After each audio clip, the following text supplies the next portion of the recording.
햇살이 따스한 봄날, 법보종찰 해인사를 찾았습니다.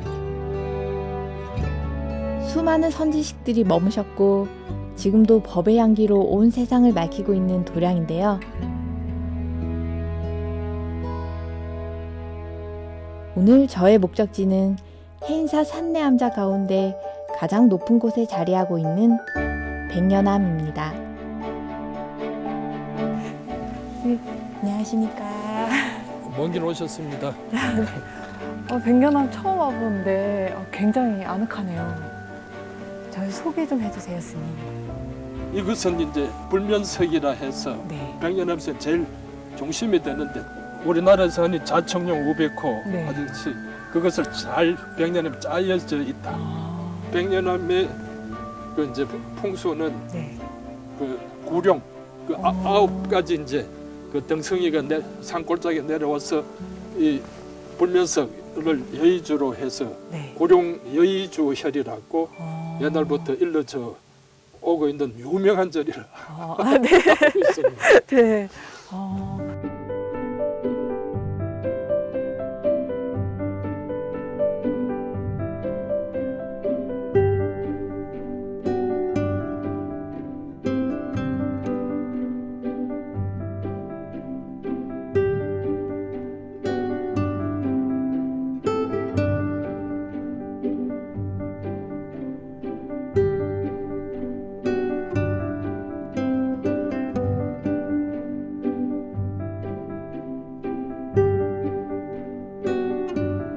부처님 얼굴을 닮았다 해서 불면석이라 불려온 바위입니다. 바위가 품고 있는 부처님 모습이 보이시나요?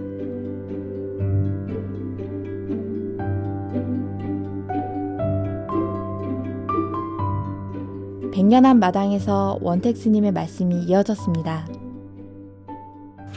이 나무가 단풍나무입니다. 네. 저하고 이 나무하고는 인연을 말씀드리면 네. 제가 출가했을 때는 이 단풍나무가 제 키만 했는데 네. 그 굵기도 요 굵기였습니다. 아. 그래서 이제 한 50년이 지난 지금은 저는 눈에 이제 흰 눈썹이 생기고 이놈은 이렇게 싱싱하게 있으니까 너무 부러워. 여전히 정정하십니다. 그럼 같이 함께 추억을 많이 쌓은 나무네요. 이렇게 싱싱하게 자랄 줄은 몰랐습니다. 그럼 이제 요새 100세 인생이라고 하는데 이거는 몇백 세라도 갈 거가. 이제는 거목이 된 단풍나무를 뒤로하고 50여 년 전 스님의 출가 이야기를 여쭤봤습니다. 스님, 근데 출가 인연에 대해서 얘기가 듣고 싶습니다. 이야기가 긴데요. 제가 책을 봤을 때 그 친구 따라 우연히 백년암에 오셨다가 만배를 하고 가셨다고 하시던데. 저는 이제 대구 출신인데 네네. 대구에서 그 참 국민학교, 중학교, 고등학교까지 같이 다니던 우리 시골 말로 좁쌀 친구, 자기 친구가 서울법대를 졸업한 친구가 백년암에서 지금 스님이 돼서 정진하고 있다. 네하고 같이 가자. 그래, 너는 거기에 성철 스님이라고 네. 한국 최고의 고성에 계신단다. 네. 그래, 너는 불교를 좋아하고 하니까 큰 스님을 친견하러 가고 나는 친구 보러 가고 네.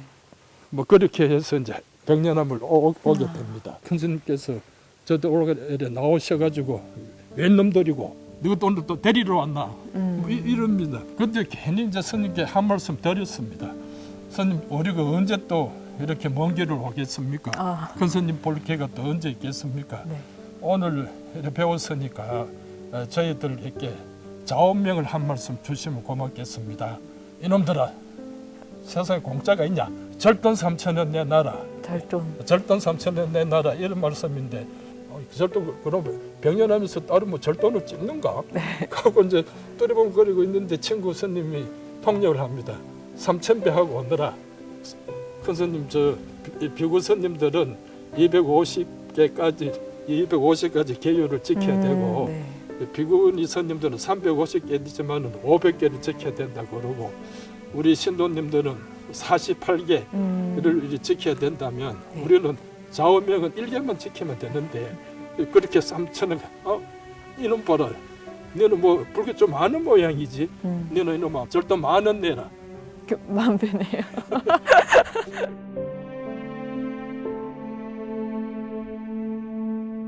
그리고 오후 1시부터 올라가가지고 네네. 하는데 그때는 여기 이제 전기도 없고 촛불로만 다 하니까 9시에 그러고 촛불을 꺼버리니까 뭐 말레가 이래 네네. 고요할 뿐만 아니라 캄캄합니다. 네네. 그러니까 좀 무서움이 이제 또 이래 밀려오고 네. 또 이래 저런 해야 되겠고 그렇게 해서 이제 이래 저래 접서 섰다 앉았다 뭐 이래 절을 하고 있는데 어느 순간에 엉덩이가 깨지도록 아픕니다. 그래서 뭐 이래 저 전주성 해보니까 그 이제 법대 그 출신 선님이 와가지고 네네. 제가 퍼져가 자고 있더랍니다. 아, 네. 저는 절하고 있는 줄 알았는데 언제 잤는지 하여튼 3시 이후에 어느 시간에 뻗어가 이래 잤던 모양인데 그 하도 흔들어도 안 일어나길래 그렇게만 엉덩이를 찼다고 큰 스님께서 이래 지나가시는 듯 오시더만은 절 다 했나 그러십니다. 네. 못해도 그럼 또 올라갈 것이고 해서 다 한 것 같습니다. 다 한 것 같습니다. 그 어제 누구하고 내가 무슨 약속을 했지 네. 이렇습니다. 좌우명. 그래서 이제 좌우명 한 말씀 주시기로 네. 하셨습니다. 네네. 그러니까 스님도 하시는 말씀이 누가 돈 놈 낯짝 보니까 내 약속 지킬 놈들 아닌데 그냥 가라. 그냥 가라고 하시길로. 네. 스님 아무리 그렇지만 큰 스님께서 산에 계시면서 중생 절돈까지 떼먹을 수 있습니까? 그러니까 이놈 봐라 내가 언제 절돈 떼먹는다 했느냐마 주기는 줘야 되겠네 이러시면서 좌우명을 주신다 하시면서 네. 속이지 마라.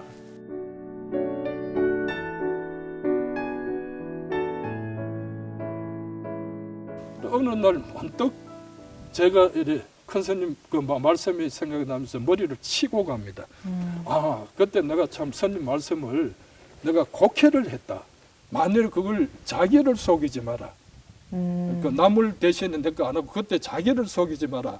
이래 하라 들었으면은 내가 그날 그 흑등이라고 그렇게 실망을 했을까. 네. 내가 그날 참 남을 아니라 자기를 속이지 마라 이렇게 알아들어야 되는데 내가 잘못 알아들었다 하고 저 혼자 백년하며 달려왔습니다.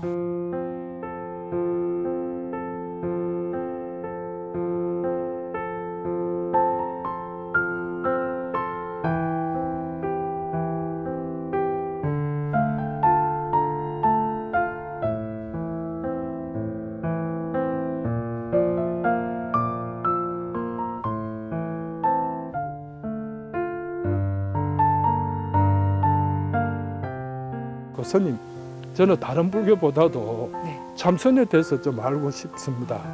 참선에 대해서 좀 배워주시고 좀 참선에 대해서 가르침을 주시면 어떻겠습니까? 꼭 이렇게 말씀드리니까 그 살살하던 어른이 안면이 싹 바뀌면서 얼굴이 막 화색이 도시면서 아 이놈은 진작 참선 좀 배운다고 하지.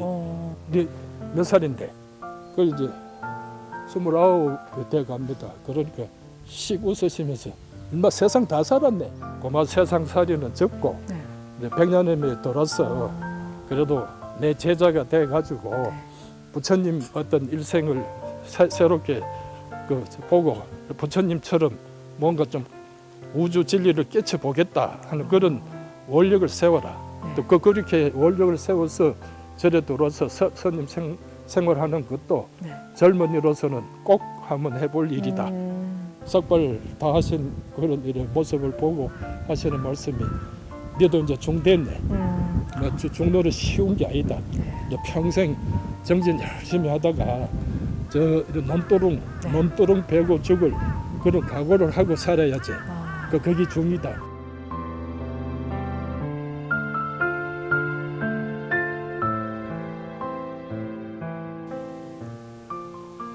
스님 행자 시절은 어떠셨어요? 절에 들어가면 밥 주고 옷 주고 방 주고 나머지는 자기 생활이다 이렇게. 그래서 저는 이제 저한테 자유가 오는 줄 알았죠. 네.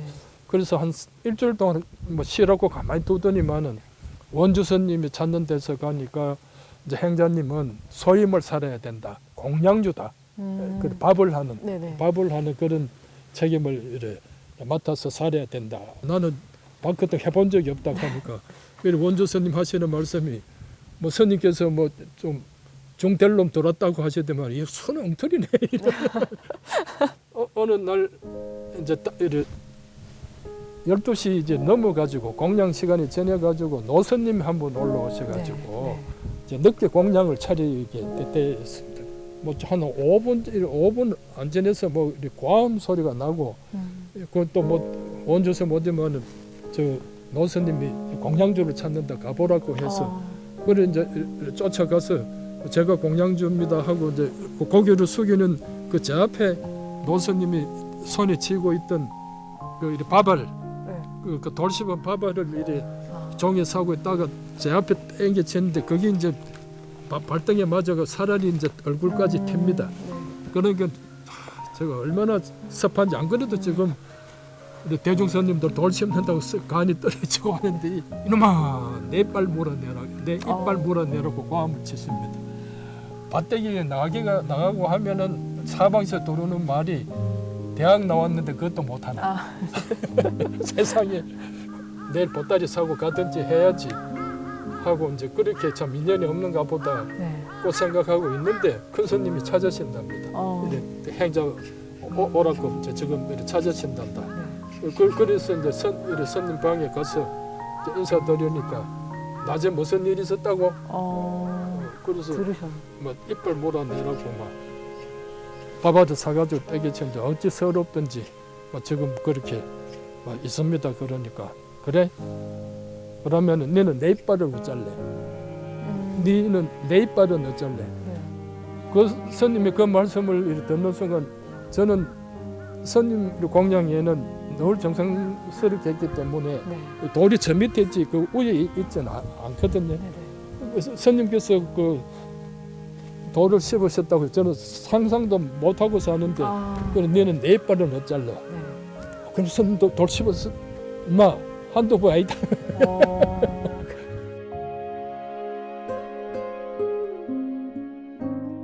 출가할 때도 그렇지만은 스님께서 그래 네가 서른이 다 돼가는 놈이 세상 살면은 이제 뭐 다 살았고 뭐 얼마나 큰일 하겠냐. 그래도 저럴 때도 돌아서 이제 부처님 그 어떤 깨달음을 깨쳐가는 그런 그 생활이 남자로서 해볼 수 있다 하셨던 그 말씀은 이제 제가 들었지만 그렇게 말씀해 주시는 큰 스님의 모습 또 거기에서는 저는 뭔가 참 우리 이 범인과 다른 우리 일반적인 어떤 뭐 우리하고는 전혀 다른 그 기상 어떤 그 스님의 자신감 이런 것을 이제 느꼈기 때문에 평생 제가 스님을 못 떠나고 오늘까지 이렇게 스님을 이렇게 좀 잘 모시지도 못하지만은 모신다고 할 수 있는 힘은 분명히 우리 스님 갖고 계셨다. 우리 이들이 갖고 있지 못한 그런 큰 깨달음의 힘 이런 것은 스님이 분명히 갖고 이렇게 계신다.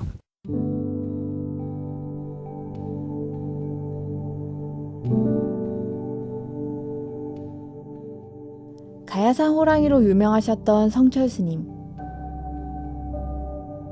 스님은 당신을 찾아오는 불자들에게 삼천배를 시키셨다고 하죠.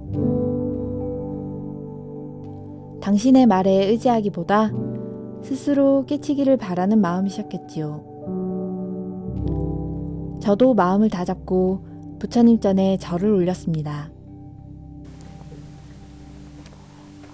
스님 100년 안에 얼마 정도 계신 거예요? 지금 생각하니까 뭐 의연 1년 빠진 50년이 돼가. 그럼 반 100년이시네요. 오래됐습니다. 스님 그러면 큰 스님 떠나시고 나서 스님께서 사실 100년암을 떠나시고 개인 수행을 하실 수도 있으셨을 텐데 아직까지 큰 스님에 대한 활동을 하고 계시는 이유가 있을까요? 제가 이제 백년암에서 참 출가해서 큰 스님 열반에 드실 때까지 22년이라는 세월을 백년암에 있는 동안에 주변에서 이야기를 많이 들었습니다. 스님은 왜 저 이제 떠나서 다른 그 사형사제처럼 제 방에 선방에 가지 않고 여기 뭐 병연하면 누로 붙어 있느냐. 네. 내가 출가했던 해가 선생님 환갑 되시던 해였습니다. 환갑 되시고 그한 10년만 있어도 저는 이제 40이 되는데 선생님께는 70이 되지 않습니까? 네네. 뭐 저도 저지만 선생님께서 뭔가 변하시는 것 같습니다. 그 이제 노인이 되어 당신은 나는 막 건강하다고 자랑하셔도 네네. 뭔가 보면 처음에 환갑 때 하고는 다른 그런 모습을 보이시고 있어서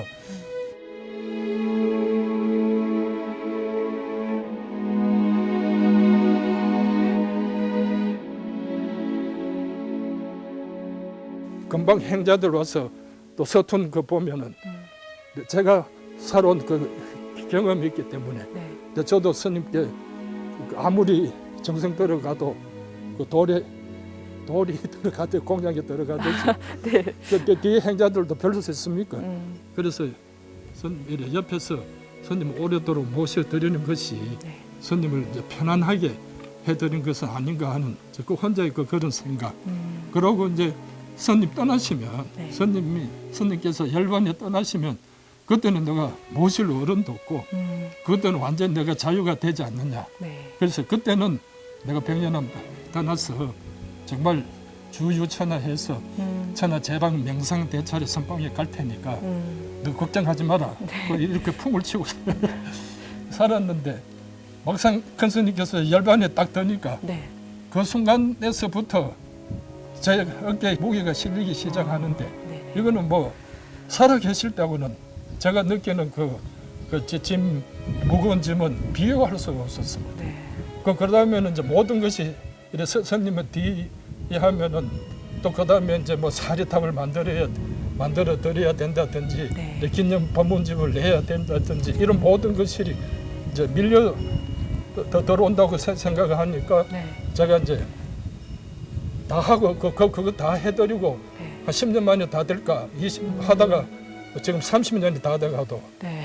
지금 못하고 이렇게 머물러 있습니다. 아, 그것 때 또 스님하고 또 뭐 인연이라면은 인연이고 또는 저로서는 떠난 그 내 수행 생활보다 네. 또 오늘 있었기 때문에 오늘 이러한 스님의 좀 유업이라도 조금이라도 탑을 쌓아 놓는 것 아니냐. 이 뒤는 또 누군가는 더 쌓겠지만 원택 스님은 절집효자로 소문난 분입니다. 은사의 뜻을 잇기 위해 평생을 바쳤다 해도 과언이 아닐 텐데요. 그런 한편 불교계 안팎에서도 많은 일을 해오셨습니다. 네, 스님, 큰 스님의 그 유훈을 지키기 위해서 많은 활동을 하셨지만, 근데 최근에는 이제 대외적으로 많은 이제 역할이 사회적 활동이나 역할을 하고 계시는 걸로 알고 있는데 민추본 본부장을 맡고 계신다고요. 거기에 대해서도 좀 얘기해 주세요. 그런데 작년에 2019년 9월 18일, 네. 19일, 20일 2박 3일의 기간으로 평양에서 남북 정상회담이 네네네. 열려서 네. 특별 수행원 자격으로 조기종 대표로서 다녀와서 평양을 가게 됐습니다. 네. 능라도 경기장이라는 곳에서 네. 15만 관중이 모인 곳에서 네네. 그 대통령님께서 한 5분 동안 연설을 하는 기회가 있었습니다. 함께 우리는 전쟁 없는 핵전쟁 없는 나라로 만들기로 했다고 선언을 할 때 정말 저로서는 대단한 감동을 받고 전쟁은 없어지려니 하는 그런 기대감을 가질 수 있을 정도로 흥분했습니다. 네. 그런데 막상 오고 난 뒤에 그 뒤에는 뭐가 잘못됐는지 오히려 더 길이 남북관계 막혀버리고 또 남북관계에 애를 쓰는 모든 그 민간 단체들이 네. 지금 답답해하고 있고 그래서 뭐 어떤 활동을 못 하고 있으니까 네. 정부 위에서 대통령끼리 우선 잘 돼야 잘 되고 우리가 뭐 잘 풀어가지고 뭐 대통령하고 국무위원장하고 뭐 잘 된다 하는 것은 그건 이렇게 기대할 수 없는 것이다 생각하고 맞습니다. 또 하나 우리로서는 이제 불자로서는 다행스럽게 생각하셔야 될 것은 한 130여 군데의 이제 사찰이 우리처럼 네. 각 지역마다 사찰이 보존돼 있다고 그럽니다. 아, 북한에요. 예. 네. 그래서 그런 거 보면은 남북 관계 조금만 풀리기도 풀리면 우리 다른 종단보다는 네. 불교계에서 우리 신도님들이 네. 또 활동해야 될, 또 기여해야 될 그런 책임과 의무가 있지 않겠나 네. 이렇게 생각하고 있습니다. 네. 백년암을 내려와 성철 스님의 사리탑을 찾았습니다. 전통과 현대를 아우르는 새로운 형태의 사리탑을 조성하기 위해 원택 스님께서 많은 애를 쓰셨다고 하네요. 그 스님께서는 큰 스님의 가르침을 통해서 세상 사람들에게 어떠한 메시지를 주고 싶으실까요? 먼저 드리는 한 것이 자기를 바로 봅시다. 스님께서 자기를 바로 봅시다는 법문을 남겨놓은 거 있는데 네. 그런 정신을 따라서 자기를 바로 봅시다. 그 다음에 이제 남을 위해 기도합시다. 남을 위해 기도합시다. 남 모르게 남을 도웁시다. 네. 이것이 큰 스님께서 늘 우리 신도님들이 올 때마다 네. 또 손님들한테마다 이제 법문하신 주 내용이다. 그래서 남 모르게 남을 도우는 그런 도시의 생활을 네. 자비의 생활을 실천하자. 네. 뭐 이런 말씀하셨으니까 그것을 스님의 사상으로 해서 뭐 깨치고 하는 이런 거는 뭐 기본이니까 네. 우리가 이제 정진을 열심히 하는 것은 네. 그 사회생활 속에서는 그 세 가지를 실천하자고 하셔서 지금도 저들 행사하고 있을 때마다 스님이 그런 이제 세 가지 표를 앞세우고 있습니다.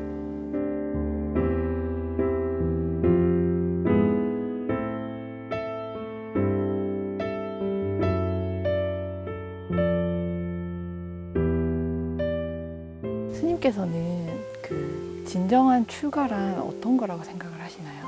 50년 가까운 세월을 이 자리에 와서 네. 큰 스님을 이제 위안답시고 위안 것도 없이 이렇게 세월을 보내고 있습니다만 그러나 스님께서 어떤 깨침을 부처님 진리를 깨침을 위해서 살아볼 가치가 있다는 그 말씀은 제가 아직은 이루어지는 못했지만 네. 저한테는 아직도 유효하고 네. 또 그렇게 이루어야 되겠다.